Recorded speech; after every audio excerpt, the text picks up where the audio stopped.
말씀을 강론할 때 주님의 성령님을 의존하는 그런 귀한 일이 있기를 원합니다.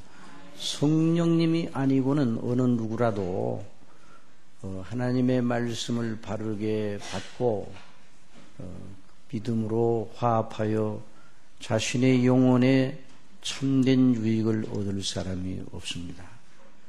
고린도전서 12장 3절에 그러므로 내가 너에게 알게 하노니 하나님의 영으로 말하는 자는 누구든지 예수를 저주라 하지 않고 또 성령으로 아니하고는 누구든지 예수를 주시라 할 수 없느니라.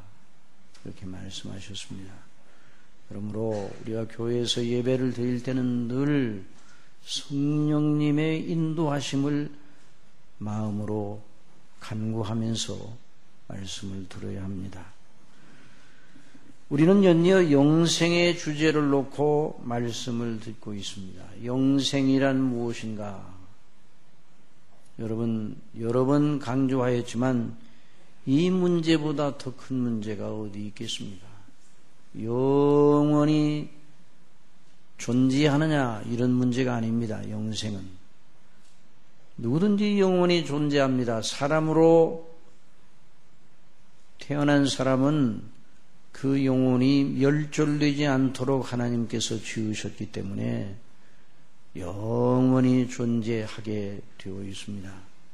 그러나 문제는 영원히 복되게 존재하느냐, 영원히 비참하게 하나님의 무서운 진노의 불 속에, 지옥 불 속에서 존재하느냐, 하나님과 영광스러운 교통을 하고 하나님 아버지의 주시는 은택을 힘입고 그리스도 안에서 성령님의 감동하심으로 거룩한 교제를 하며 그 복된 즐거움을 영원히 끝도 없이 누리느냐. 이 문제보다 더 큰 문제가 없습니다. 다른 것은 여기에 비하면 티끌만큼도 되지 않아요. 티끌만큼의 가치도 없어요. 다른 것은. 여기에 비하면.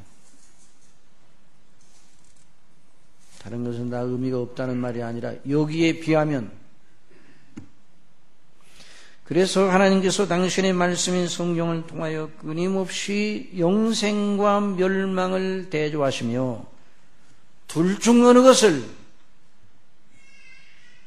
취해야 되겠느냐고 도전적으로 계속 묻고 계시는 거예요.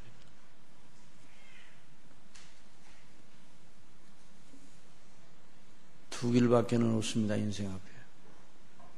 영생에 이르는 길과 멸망으로 나아가는 길 두 길밖에 없어요.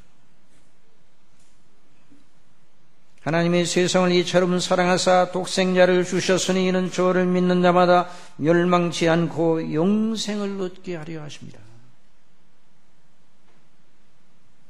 마태복음 7장에서 예수님께서 말씀하셨습니다. 좁은 문으로 들어가라. 멸망으로 인도하는 문은 크고 그 길이 넓어 그리로 들어가는 자가 많고 생명으로 인도하는 문, 영생으로 인도하는 문은 좁고 길이 협착하여 찾는 이가 적음이라.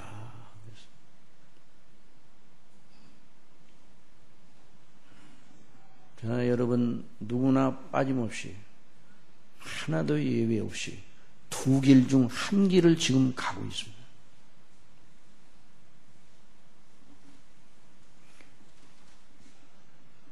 어떤 이들은 나는 생명에 이르는 길을 가고 있다, 나는 영생 얻었다 확신하고 있는데 실상은 아닌 경우도 있을 수 있습니다. 또 어떤 경우는 예수 그리스도를 믿음으로 말미암아 이미 영생을 소유하고 있는데도 불구하고 혹시 구원에서 떨어질까? 아니면 내가 정말 구원을 받은 것인가? 확실하지 않아서 늘 불안해하고 염려하는 그런 이들도 있을 수 있습니다. 그럼 이 두 경우 자기 속임수에서 벗어나거나 아니면 확신에 이르는 길은 무엇인가? 기록된 말씀을 상고하는 것입니다. 여러분 기록된 말씀을 확인해야 됩니다. 성경의 영생에 관하여 무엇이라고 기록하고 있는지 명확하고 확실하게 배우고 그 안에 서는 길밖에 없습니다. 저나 여러분, 체험, 느낌, 우리의 의견, 우리의 행실, 여부, 미루어 짐작하는 것, 이런 모든 것들은 저와 여러분의 확실한 토대가 될 수가 없습니다. 그런 것들은 우리를 확실한 확증적 믿음으로 인도하지 못하는 것입니다. 이런 모든 것들은 다 뒤로 물려야 되는 것입니다. 이런 것들은 다 뒤로 물러서야 돼요. 우리의 확신, 우리의 체험, 우리의 의견, 우리의 관점, 우리가 미루어 생각하는 거, 이런 건 다 뒤로 물러야 돼요. 오직 하나, 성경의 영생에 관하여 무엇이라고 기록되어 있는가? 이것만이 중요합니다. 기독교는 무엇인가? 그런 의미에서 거룩한 기록인 성경에 의존하는 것이 기독교입니다. 악한 사람들과 속이는 자들은 더욱 악하여져서 속이기도 하고 속기도 하나니 이것이 말세의 특징이라고 사도 바울을 통해서 성령께서 말씀하셨습니다. 그러나 너는 배우고 확신한 일에 거하라. 무엇을 배우고 확신한 일에 거하라는 말인가? 내가 누구에서 배운 것을 알며 또 내가 어려서부터 성경을 알았나니. 무엇을 알았다고요? 성경을 알았나니. 성경을 알았나니. 성경은 거룩한 기록. 이 성경은 능히 너로 하여금 그리스도 예수 안에는 믿음으로 말미암아 구원에 이르는 지혜가 있게 하느니라. 그래서 예수님께서 제자들을 가르치실 때 늘 성경을 가르치셨어요. 기록하였다. 기록하였으되 경애에 이르렀으되 아버지께서 다윗의 입을 의탁하여 성경에 무엇이라고 기록하였느냐. 늘 제자들을 이끌어 성경을 주목하게 하였습니다. 사단과 싸워 이기실 때도, 사단의 시험을 받으실 때도 성경에 기록하였을 때 사도들도 마찬가지예요. 성경을 풀어 예수님이 그리스도인 것을 증거하시니. 그래서 이것이 사도의 방식이에요. 기록된 말씀밖에 넘어가지 말라 말씀하셨어요. 설교자는 기록된 말씀을 강론하는 그런 임무를 띄웠습니다. 우리 회중들은, 성도님들은 기록된 말씀에 무엇이라고 기록되어 있는가를 증거하는 그 말씀에 귀를 기울여야 됩니다. 그러므로 설교자의 말은 설교자 개인의 철학이 아닙니다. 오늘 우리는 요한복음 17장의 말씀과 더불어 로마서 5장 12절로 21절 말씀을 읽었습니다. 두 본문 다 그리스도 예수님 안에 있는 믿음으로 말미암아 영생을 얻는 문제에 대하여 집중하고 있습니다. 오늘도 그래서 성령께서 저와 여러분을 이 성경의 기록을 믿도록 이해하도록 눈을 열어주시기를 바랍니다.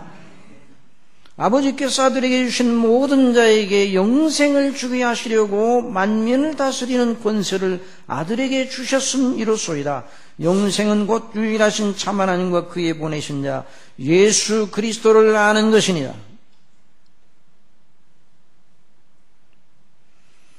오늘 읽은 로마서 긴 본문의 결론 부분 로마서 5장 21절에서 이렇게 말씀하였습니다. 이는 죄가 사망 안에서 왕노릇한 것 같이 은혜도 또한 의로 말미암아 왕노릇하여 우리 주 예수 그리스도로 말미암아 영생에 이르게 하려 함이니라.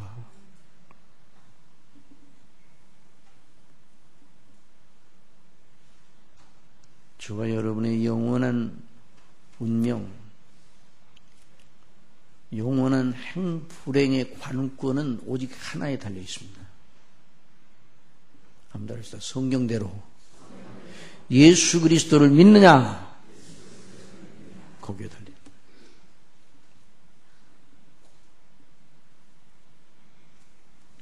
그 하나에 달린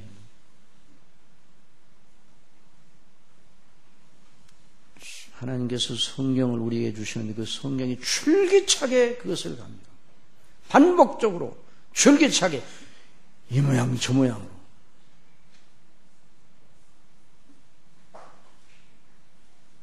예수님을 성경대로 바르게 믿는 사람은 영원한 안전지대, 영원한 복락의 나라에 옮겨져 있습니다. 이걸 알아야 돼요. 그 사람이 다른 어떤 것이 어떠하다 할지라도, 이 세상에서 그 사람이 형편이 어떠하다 할지라도, 이 세상에서 그 사람이 어떤 위치에 있다 할지라도, 그런 모든 건 그 다 안 나온 문제예요.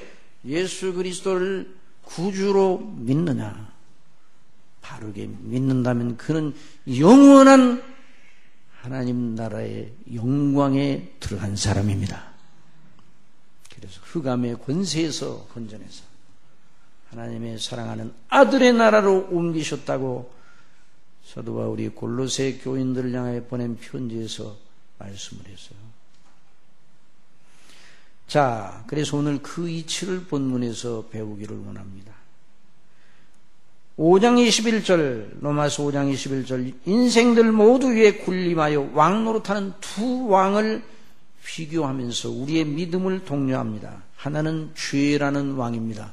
한번 더 했어요. 죄의 왕, 죄라는 왕이에요. 또 다른 하나는 은혜의 왕입니다. 한번 더 했어요. 은혜의 왕. 이는 죄가 사망 안에서 왕노릇한다. 그렇게 말하고 있어요. 죄가 왕노릇한다. 또 은혜도 왕노릇한다. 이렇게 말하고 있어요. 이 왕노릇한다는 이 표현은 물론 의인화된 표현이죠. 인격이 아닌데 인격인 것처럼 의인화시켜서 표현한 법인데 이 죄를 의인화시켜서 죄가 마치 인격체인 것처럼, 그러나 죄는 인격체나 그런 건 아닙니다. 누구든지 죄가 왕노릇하는 나라에 있으면 반드시 죄로 말미암아 죽고 멸망하게 되어 있습니다. 반드시, 절대적으로. 이 법칙을 어기는 일은 있을 수 없어요. 이건 하나님이 세워놓으신 법이에요. 이는 죄가 사망 안에서 왕노릇한 것 같이, 그러나 죄의 왕노릇한 데서 은혜가 왕노릇하는 나라로 옮겨지면 반드시 절대로 영생을 얻습니다. 이유 없습니다. 죄의 왕노릇하는 데서 그리스도 예수님 안에 있는 은혜의 왕노릇하는 나라로 옮겨지게 되면 절대로 영생을 얻었습니다. 그 나라에서 다시 죄가 왕노릇하는 나라로 옮겨질 가능성이 전무합니다. 여러분, 이것이 복음입니다. 여러분 믿습니까? 이래서 이 복음이 복음인 것이에요. 은혜의 나라에 갔다가, 은혜가 왕노릇하는 나라에 갔다가 잘못하면 죄가 왕노릇하는 또 다시 온다 그러면 왔다 갔다 하는, 그건 복음이 아닙니다.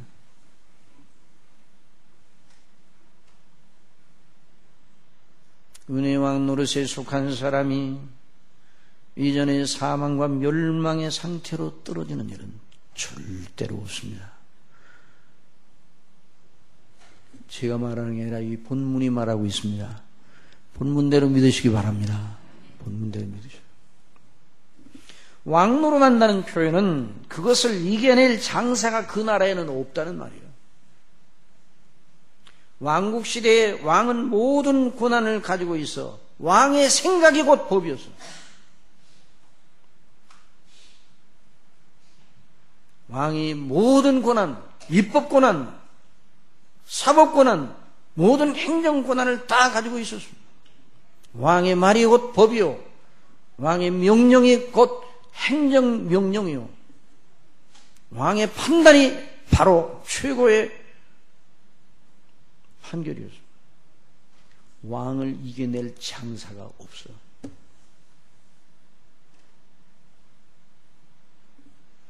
그러니 왕 노릇한다는 세력이 너무 커서 그것을 이겨낼 장사가 없다. 죄가 왕 노릇하는 나라에 있으면 죄를 이겨낼 장사가 없어. 죄의 삭신 사망을 받지 않을 수 있는 사람이 한 사람도 없다는 거예요. 죄의 왕 노릇하는 데 있으면 반드시 멸망합니다. 이 나라에도. 이걸 잊어서는 안 됩니다. 여러분, 성경은 흐지부지 이렇게 말하는 적이 없어요. 모호하게 말하지 않습니다. 성경은 분명하게 말합니다. 그래서 성경의 명백성이라고 합니다. 한번 따라해서 성경의 명백성. 성경이 예수 그리스도를 믿으면 영생을 얻을 수 있어. 영생을 얻을지도 몰라. 뭐 이렇게 말하지 않습니다. 예수 그리스도를 믿음으로 말미암아 영생을 얻느니라 이렇게 말하고 있어요. 은혜가 왕노로 난다는 건 은혜 아래에 있는 자들, 그리스도 안에서 믿음으로 말미암아 은혜 아래에 들어간 사람들, 의롭다 하심을 받은 사람들은 끝까지 그 은혜가 그들을 지켜주어 영생을 상실하는 일이 없다. 이렇게 자꾸만 얘기를 하면 도덕성이 약화되는 것이 아니냐 이렇게 공격하는 또 신학자들도 있어요. 그 사람들은요 복음이 무엇인가를 아직도 모르는 신학자들이에요.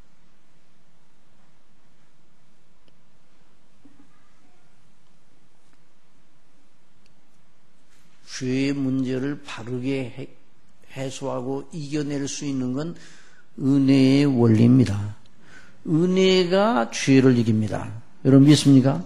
은혜가 죄를 이기는 것이죠. 죄가 더한 곳에 은혜는 너무 넘쳤다고 말씀하셨어요. 자, 이 이치가 무엇인가를 잘 배우시기 바랍니다.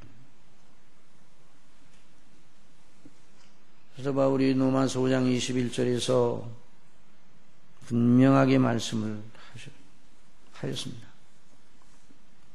이는 죄가 사망 안에서 왕노릇한 것 같이 은혜도 또한 의로 말미암아 왕노릇하여 우리 주 예수 그리스도로 말미암아 영생에 이르게 하려 함이니라.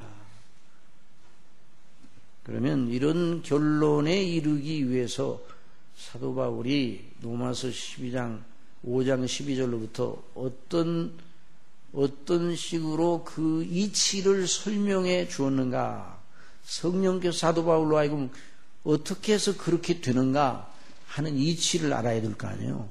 답은 알았습니다. 답은 뭐라고요?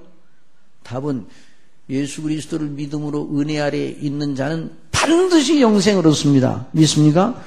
그리스도 밖에 있는 자는 반드시 죽고 멸망합니다. 이게 답이에요. 이게 결론이에요. 그런데 이 결론, 답을 우리가 얻었는데 이 답이 이루어지는 논리가 있어요. 수학에 답이 나왔어요. 어떻게 해서 그 답이 나왔는가? 수식이 있는 거 아니에요? 수식. 그걸 잘 논리적으로 따라야 돼요. 그러니까 성경은, 복음은 대단히 논리적인 책입니다. 여러분 성경을 논리적인 책으로 믿으시기 바랍니다. 물론 논리가 인간 논리는 아니에요. 신적 논리, 하나님의 논리.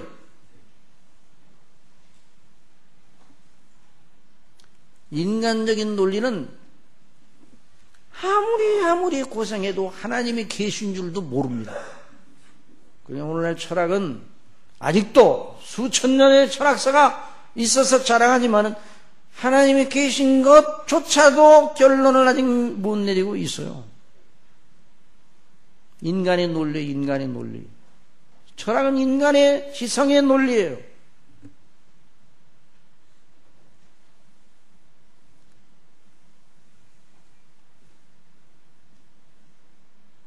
하나님께서 성령님으로 말미암아 사도 바울로 하여금 이 로마서 5장에 기록하게 하신 이 놀라운 논리, 이것을 알아야 돼요.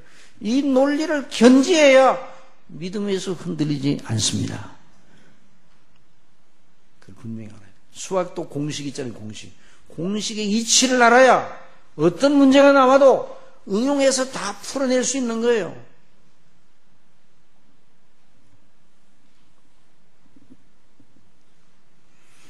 로마서 5장 12절로부터 사도 바울이 말하는 걸 들으면 가장 중요한 내용이 뭔가 하니 두 머리입니다. 아무튼 두 머리. 언약의 두 머리 되시는 두 사람을 소개합니다. 한 사람, 12절에 이름으로 한 사람으로 말미암아 죄가 세상에 들어오고 죄로 말미암아 사망에 왔나니 이와 같이 모든 사람이 죄를 지었으므로 사망이 모든 사람에게 이르르느니라. 한 사람, 아담을 말합니다. 또 한 사람, 예수님을 말합니다.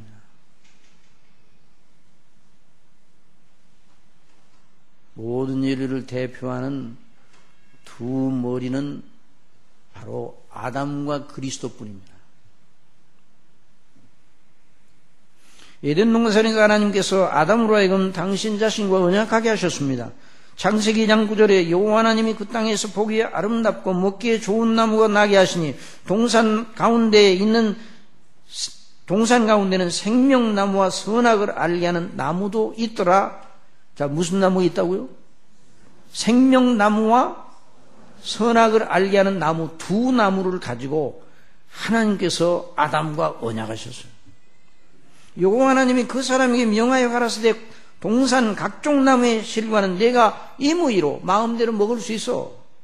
그러나 선악을 알게 하는 나무의 실과는 먹지 말라. 네가 먹는 날에는 정령 죽으리라. 먹는 그날에 죽으리라.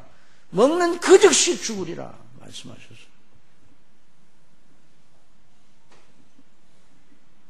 이것이 하나님과 아담 사이에 맺은 언약입니다. 그러니까 그 나무의 실과만 따먹지 않으면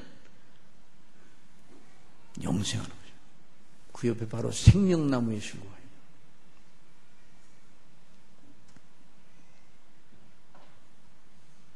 생명나무와 선악을 알게 하는 두 나무를 가지고 언약하셨습니다.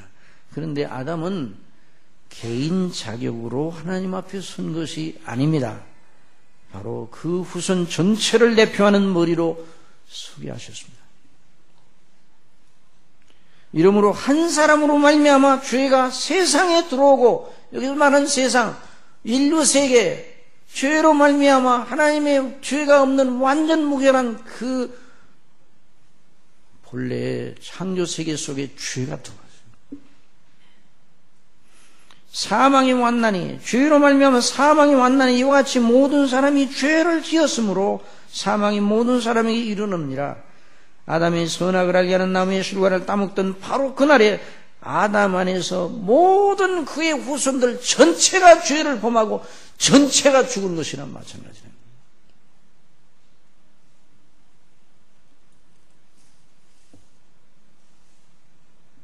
하나님께서 아담의 후손 전체가 아담이 지은 죄를 지었다고 보시는 것입니다. 예, 아담은 하나님 앞에 모든 인류 전체 그 후손을 대표하는 머리였기 때문입니다. 그러면 이런 말씀을 들으면서 혹시 여러분 가운데 이런 생각이 아니 그런 수가 어디 있습니까? 아담 한 사람이 범죄했다고 후손 전체가 범죄한 것처럼 이렇게 여기시면 하나님께 불의가 있는 것이 아닙니까? 공평합니까? 이렇게 말하는데, 이런 것은 하나님의 창조 질서 속에 놓은 하나의 원리요 법칙이기 때문에 왜 그러냐고, 왜 그럴 수 있느냐고 따지면 안 됩니다.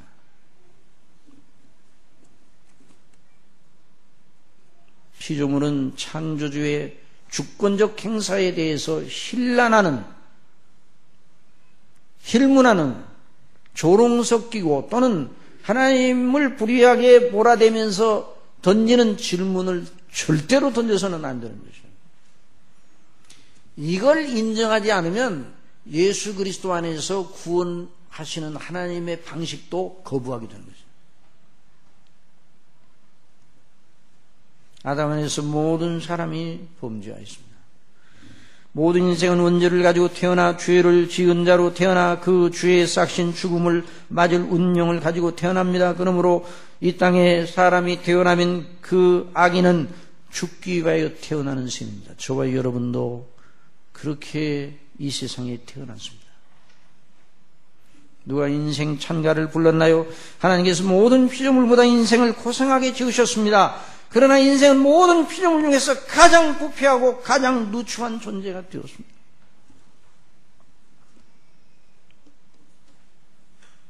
그런 짓을 새도 안 합니다. 그런데 인간은 뻗어줘야 합니다. 모든 인생이 모든 피조물에 비하여 가장 좋은 것은 좋은 걸 먹고 입고 가장 좋은 집에서 살기 때문에 고상한 것이 아니에요. 모든 인생이 모든 피조물에 비하면 가장 좋은 걸 먹고 마시고 입고 가장 좋은 집에서 살며 좋은 모든 도구를 이용하여 나름대로의 멋진 삶을 사는 것처럼 보이지만 그 생각하는 것과 그 행하는 것을 보면 무가치한 것이야. 그러면 너는 흙이니 흙으로 돌아가라 말씀하죠. 먼지 같은 일을 하는 인생들아, 그렇게 말씀하고 계시면 너는 먼지니 먼지로 돌아가라.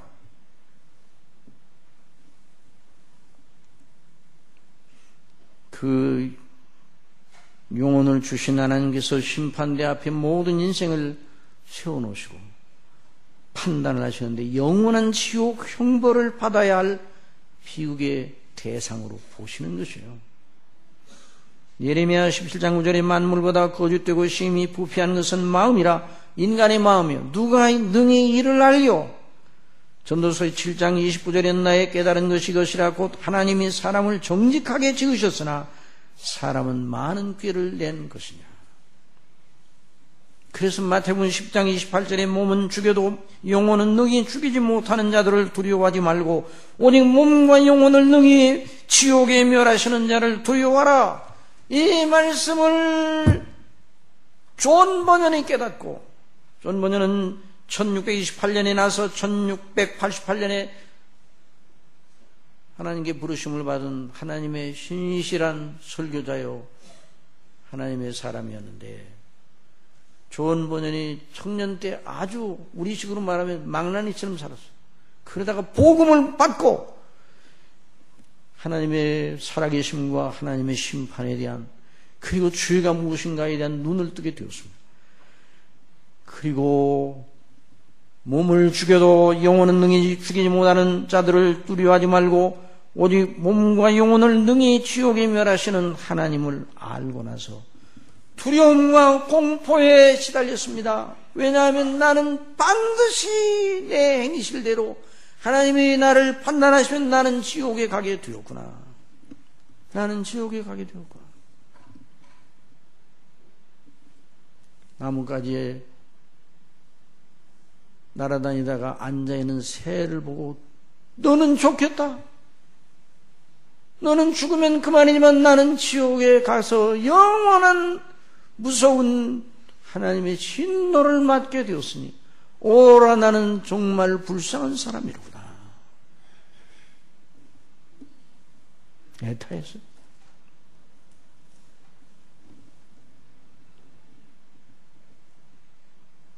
물론 하나님께서 그로 하여금 하나님의 복음의 영광을 더 깨닫게 하시기 위해서 그런 기간을 두셔서 하나님의 공의로운 판단 아래에 있는 인간의 실상, 죄의 실상, 그리고 영원한 진노의 정당성을 깨닫게 해주셔서 깊은 영적인 곤고함을 맛보게 하시다가 빛을 주셔서 그리스도 예수님과 그 십자가의 대속의 은혜를 알게 하시고 그리스도의 피로 모든 자기 죄가 씻음 받은 것을 알게 되고 그리스도의 의로 의롭다 하심을 알게 되고 그는 당대의 최고의 복음 전도자 중 한 사람이 되었던 거죠. 사랑하시는 여러분, 사람이 어떤 방도로도 아담의 원죄와 자기 자신의 지은 범죄로 말미암아 사망과 멸망에 처한 그 굴레에서 벗어날 수 없습니다. 이러므로 한 사람으로 말미암아 죄가 세상에 들어오고 죄로 말미암아 사망이 왔나니 이와 같이 모든 사람이 죄를 지었으므로 사망이 모든 사람에게 이르느니라. 그러니까 죽었다 깨어나도 자기 자력으로는 자기 그 방도로는 어떤 방식으로는 이 굴레에서 벗어날 수가 없습니다. 사도는 또 말합니다. 죄가 율법이 있기 전에도 세상이 있었으나 율법이 없을 때는 죄를 죄로 여기지 아니하느니라. 그러나 아담으로부터 모세까지 아담의 범죄와 같은 죄를 짓지 아니하는 자들 위에도 사망의 왕노로 다 있는. 이 말은 무슨 말씀인가 하니 모세의 율법은 모세 때에 주어졌어요. 그러니까 아담으로부터 모세까지 살다가 죽은 사람들은 역시 죽었어요. 죄가 있어요. 그런데 누구의 죄 때문에 죽었느냐?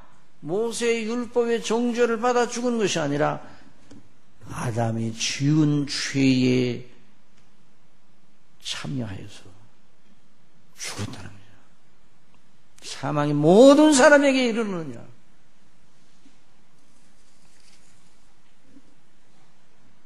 아담의 한 범죄에 그들 모두가 동참한 자로 여김을 받아 그로 인하여 죽었다는 말입니다. 아담이 지은 모든 죄가 아담이 지은 죄가 모든 후손들에게 다 전가가 되었다 이 말이에요. 아담과 같은 죄를 짓지 않아서도 그 죄를 지은 것과 똑같이 취급을 받았다는 말이에요. 하나님이 그렇게 하셨어요. 아까도 말씀드린 이것이 바로 하나님의 정하신 대표 원리의 법칙입니다. 대표 원리의 법칙. 이걸 여러분 믿음으로 받으시기 바랍니다. 이걸 안 받으면 그리스도 예수님 안에서 우리를 구원하신 하나님의 행사를 받을 수가 없습니다. 그러니까 성경에서 말하는 걸 다 받아야 돼요. 마음에 드는 것만 받으면 안 돼요. 그래서 사도는 말합니다. 그리고 난 다음에 사도는 뭐라고 말하는 거냐. 이것이 복음이에요. 아담은 오실자의 표상이니라. 한번 따라하세요. 아담은 오실자의 표상이니라. 자, 그 말은 무슨 말이야? 아담이 모든 후손의 머리가 되었듯이 오실 그분이 믿는 모든 사람들의 머리가 되신다. 그 말입니다. 여기 복음이 있습니다. 아담으로 하여금 그 후손 전체를 대표하게 하신 하나님께서는 그 아들 예수 그리스도를 사람으로 보내셔 그리스도를 믿는 모든 사람들의 대표가 되게 하셨다는 말입니다. 그래서 아담 안에 있는 자는 어떤 방도로도 죄의 왕노릇을 이기지 못하여 결국 죽어 영원한 멸망에 처하지만 그리스도 예수님 안에 있는 자, 예수님을 진실로 믿는 사람들, 예수님과 그 대속의 은혜, 그 그리스도의 피를 믿는 사람들은 그 사람이 어떤 사람이든지 그 사람의 죄가 얼마나 많든지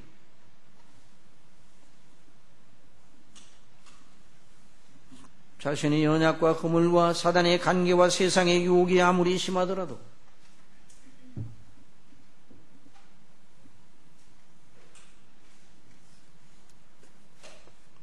누가 이 세상에서 가장 큰 죄인입니까? 이렇게 물어보면 일반적으로 대답하면 여러 흉악한 범죄를 지은 사람이 죄인이다 말하겠지만 하나님 앞에서 자신을 아는 사람은 내가 바로 제일 큰 죄인이라. 다른 사람의 행사를 볼 때 내가 하나님 앞에 더 큰 죄인이다. 그래서 사도 바울은 나는 죄인 중 괴수라고 하였습니다. 우리 모두가 그렇게 말할 수밖에 없어요. 왜? 하나님 앞에는 작은 죄, 큰 죄 이런 구분이 없어요. 결국은 하나님 앞은 다 지옥에 갈 대상이에요. 사실은 그대로 공의대로 한다면. 그래서 그 모든 자신의 연약과 허물과 그 사람이 어떤 사람이라도 그리스도 예수님을 믿으면 은혜의 왕노릇하는 대로 옮겨졌습니다.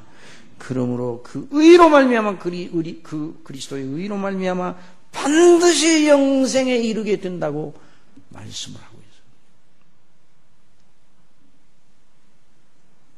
그래서 로이드 목사님은 이 로마서 5장을 강의하면서 로마서 5장은 그리스도를 믿는 모든 이들의 구원의 확신에 대한 확정적 선포라고 말씀해 주셨어요.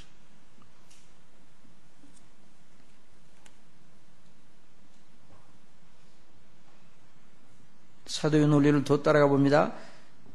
그러나 이 은사는 그 범죄와 같지 아니하니 곧 한 사람의 범죄를 인하여 많은 사람이 죽었은즉 더욱 하나님의 은혜와 또 한 사람 예수 그리스도로의 은혜로 말미암은 선물이 많은 사람에게 넘쳤으리라.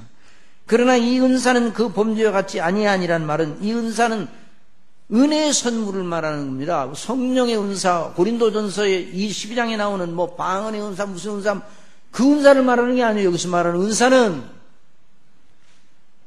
그리스도 안에서 주시는 하나님의 은혜의 선물을 말하는 겁니다.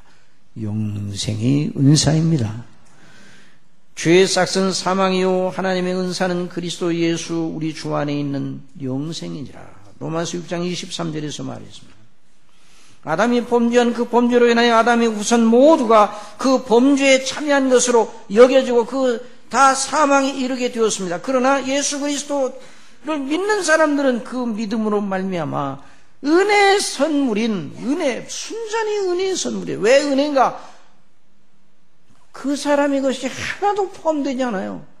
오직 하나님께서 그리스도 예수님 안에서 이루신 것만을 계산하여 주시는 것이기 때문에 은혜입니다.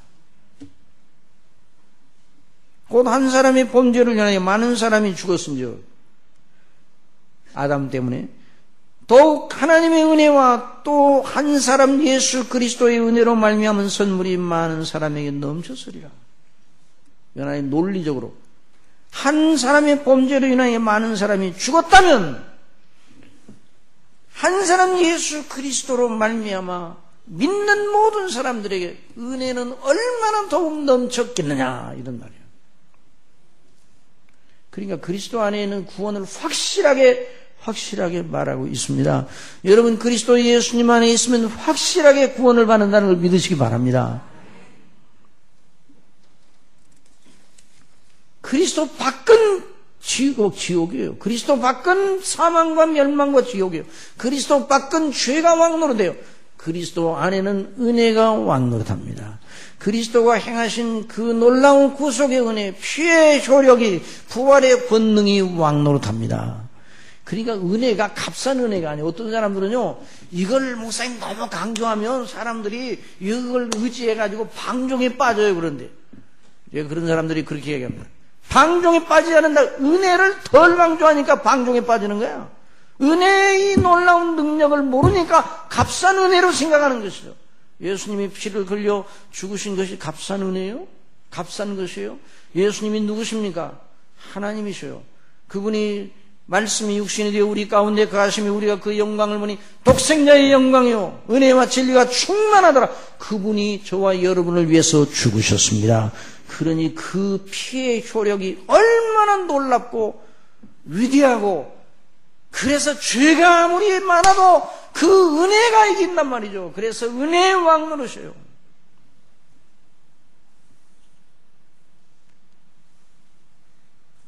복음을 거역하는 사단이 만들어낸 두 가지 교리가 있어요. 그게 무엇인가? 모든 이단들은 이 둘 중에 하나에 속합니다. 한번 따라합시다. 율법주의, 방종주의. 율법주의, 방종주의. 방종주의를 도덕 폐기론이라고. 율법주의는 예수님이 하신 일에다가 자꾸만 뭐를 더하고 싶어 해요. 더하지 않고는 불안해. 이건 예수님을 아직 안 믿는 거예요. 예수님의 구속의 완전성, 충분성. 한번 따라합시다. 예수님의 구속의 완전성, 충분성. 그 예수님과 그 행하신 일로만 하나님 앞에 서는 것을 믿어야 됩니다. 거기다 조금 더 보태면 더 안전하리라고 하는 건 안 믿는 거예요. 예수님을 믿어도 할례를 받아야 된다. 다른 복음이에요. 예수님을 믿어도 행위의 열매가 있어야 된다. 요즘 예수님 계속의 은혜에다가 행위의 열매를 뿌렸어야 된다. 야고보서를 들먹이면서. 이건 잘못된 복음인 것입니다. 야고보서는 그런 식으로 말한 적이 없어요. 야고보서를 표면적으로 2장만, 야고보서를 볼 때 2장만 보면 안 돼요. 1장에서부터 쭉 읽어보세요. 예수 그리스도를 믿어 구원받은 하나님의 사람들에게 주는 메시지입니다. 너희들이 은혜를 받았으면 그 은혜의 열매인 행위를 맺어야 되지 않겠느냐. 그 행위가 전혀 없다면 너희는 가짜 믿음이다. 이렇게 말하고 있는 거지. 은혜의 복음에다가 뭐를 보태야 된다. 그렇게 말하고 있어요. 우리가 아무리 성화의 열매가 많아도 그걸 가지고 보태서 하나님 앞에 의롭다 하심을 받은 게 아니에요. 의롭다 하심을 받은 건 누구 것만 가지고? 그리스도께서 이미 저와 여러분이 태어나기 전에 해놓으신 그것을 가지고 저와 여러분을 의롭다고 하신 것입니다. 그럼 이렇게 이걸 강조를 하면, 그러므로 죄가 더한 것에 은혜는 너무 넘쳐서 우리가 연약하게 넘어진다 할지라도 그러므로 이 의롭다 하심을 받은 효력이 상실되잖아요. 그러니까 우리가 마음대로 죄를 지어야 되니까 아니에요. 그 은혜를 받은 우리가 어떻게 그 은혜를 받은 우리가 하나님이 어떻게 우리를 구원해내시고 어떤 사람이 되기 위해서 구원해내셨는데 우리가 죄에 거할 수가 있겠는가. 그래서 은혜를 더하게 하려고 죄에 거하겠느냐. 결코 그럴 수 없느니라. 죄에 대하여 죽은 우리가 어찌 그 가운데 살려. 그러니까 복음을 제대로 강조하면 세상 도덕인보다 훨씬 더 고상한 열매를 맺게 되어 있습니다. 그러니까 방종주의에 빠질까봐 은혜를 너무 강조하지 마세요. 그런 사람은 아직 복음 모르는 사람이에요. 그러니까 율법주의, 방종주의 다 한태에서 난 쌍둥이에요. 사단이 만들어낸 거죠. 예수 그리스도로 말미암아 예수님이 십자가에 못 박혀 죽으시고 다시 사신 이 놀라운 구속의 은혜로만 충분하다는 걸 믿으시기 바랍니다. 그러니까 늘 누구를 우리가 바라봐야 돼요? 늘 그리스도를 바라봐야 돼요. 우리가 무슨 선행을 한다 할지라도 누구를 바라봐야 돼요?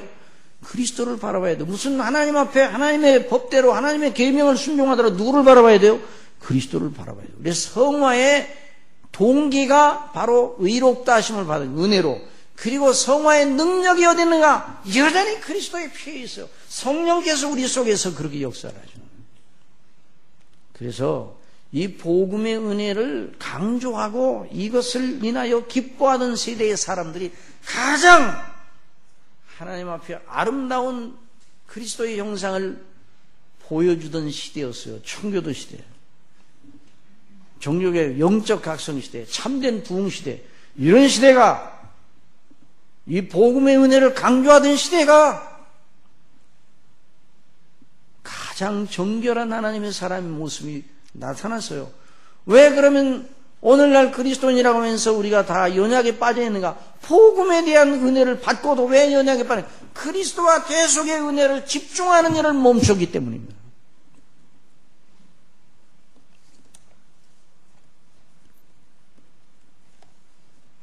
요즘은 바울의, 지난번에도 말씀드렸죠, 바울의 세관점이라고 그래가지고 이상하게 복음을 푸는 사람들이 많아요. 유대주의적인 관점으로 그걸 가만히 살펴보면 그 옛날 구약시대로 돌아가요. 뭔가 자꾸만 붙이고 싶어요. 예수님과 그 대속의 놀라운 은혜, 그 은혜 주님 안에는 한번 따라합시다. 이방인이나 유대인이나 차별이 있습니까? 없습니까? 없어요. 여러분 믿으시기 바랍니다. 그리스도 예수님으로 말미암아 영생을 얻은 걸 믿으시기 바랍니다. 그리스도 예수 안에 있는 자에게는 은혜의 왕노릇 아래 있는 거예요. 그러므로 은혜의 왕노릇 안에 있는 사람은 어떤 일을 하나님 앞에 잘 해놓고도 그걸 자랑하지 않고 누구를 자랑합니까? 그리스도만 자랑해요. 이것도 다 하나님의 은혜로, 그리스도 안에 있는 하나님의 은혜로, 성령님의 감동하심으로.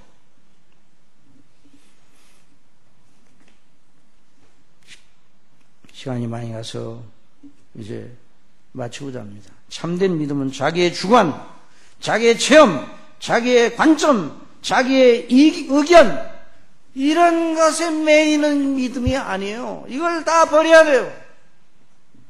내가 뭐 체험을 했어요. 그래도 내가 신비 체험한 거도 목사님 정말 너무 무시하네요. 또 어떤 경우는 자꾸만 간증을 시켜. 어느 분이 그래요. 어디 말레이시아 어떤 지역에 가서 하나님의 복음의 말씀을 가르치고 증거하고 온 어떤 분이 말씀을. 거기에 많은 분들이 거쳐갔대요. 그 말레이시아의 어느 선교지. 근데 와서 계속 체험, 간증, 하나님께 축복받은 일, 그런 것만 계속 얘기하고 갔어요. 그것도 필요하긴 필요하겠죠. 그러나 순서적으로 그 다음이요. 먼저는 하나님 아버지께서 그리스도 안에서 이루신, 저와 여러분을 위해서 이루신, 저와 여러분이 이 세상에 태어나기 전에 갈보리 언덕에서 이루신, 아니 창세전에 하나님의 계획하시고 이루신 그것을 주목하고 그 위에 서야 합니다. 그것을 자랑해야 합니다. 그러면서 하나님의 놀라운 은혜의 영광을 늘 찬미하면서 그 믿음 가운데서 행해나갈 때 하나님의 성령께서 우리 속에 역사하시는 능력의 역사가 무엇인가라고, 죄를 이기고 세상을 이기고 사단을 이기는 이런 놀라운 은혜를 체험하게 되는 겁니다. 어떤 분이 말합니다. 여러 가지 복잡한 문제 때문에 너무너무 마음이 고통스럽고 심장이 떨리고 숨이 가빠지고, 그래서 그분에게 말씀했습니다. 그리스도와 그 대속의 은혜를 집중하세요. 집중하시기 바랍니다. 그 은혜의 능력과 영광을 의존하시기 바랍니다. 그러면 자기에게 주어지는 그 고통이 지워지는 거예요. 그것이 세상을 이기는 믿음의 비결입니다. 이는 죄가 사망 안에서 왕노릇한 것 같이 은혜도 또한 의로 말미암아, 그리스도의 의로 말미암아 왕노릇하여 우리 주 예수 그리스도로 말미암아 영생에 이르게 하려 함이니라. 기도하겠습니다. 아버지 하나님, 저희들을 우리 주 예수님 안에서 구원하신 아버지의 사랑과 은혜의 이 놀라운 사실, 이 불변하는 사실에, 이 불변하는 은혜의 진리에 저희들을 던지게 하여 주시옵소서. 이 주님의 거룩하신 대속의 완전성의 충분성을 붙잡고 그 안에 견고하게 서도록 성령님 주장하여 주시옵소서. 예수님의 이름으로 기도드리옵나이다.